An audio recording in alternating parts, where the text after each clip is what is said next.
never mind the British Museum, it's the Prime Minister who's obviously lost his marbles.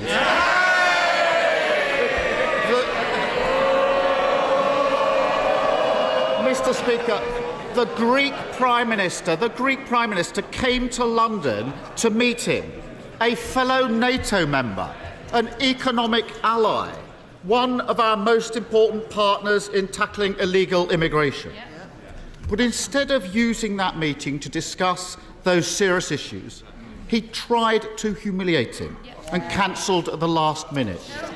Why such small politics, Prime Minister? Prime Minister. Mr. Speaker, of course, we're always happy to discuss important topics of substance with our allies, like tackling illegal migration or indeed strengthening our security. But when it was clear that the purpose of a meeting was not to discuss substantive issues for the future, but rather to grandstand and relitigate issues of the past, it wasn't appropriate. But furthermore, when specific commitments and specific assurances on that topic were made to this country and then were broken, it may seem alien to him, but my view is when people make commitments, they should keep them. Mr. Speaker, I discussed with the Greek Prime Minister the economy, security, immigration. I also told him we wouldn't change the law regarding the marbles. It's not that difficult, Prime Minister. The reality is simple. He has no plan on boat crossings, and migration is at a record high. His policy is that companies can pay workers from abroad 20% less than British workers. That has contributed to those record-high immigration levels, hasn't it?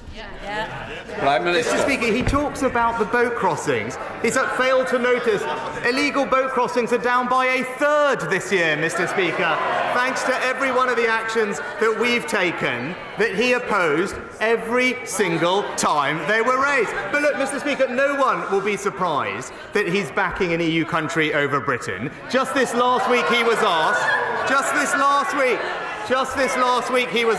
which song best sums up the Labour Party.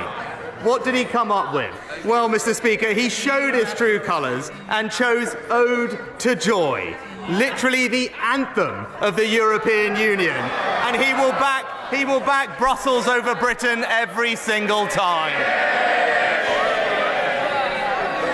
So let me get this straight. The Prime Minister is now saying that meeting the Prime Minister of Greece is somehow supporting the EU instead of discussing serious issues. He's just got dug further into that hole that he's made for himself. And ever, rather than deal with the facts, he's prosecuting his one-man war on reality. And that reality is stuck. Under this government, a bricklayer from overseas can be paid £2,500 less than somebody who's already here. A plasterer, £3,000 less. An engineer, £6,000 less. The list goes on. It's absurd.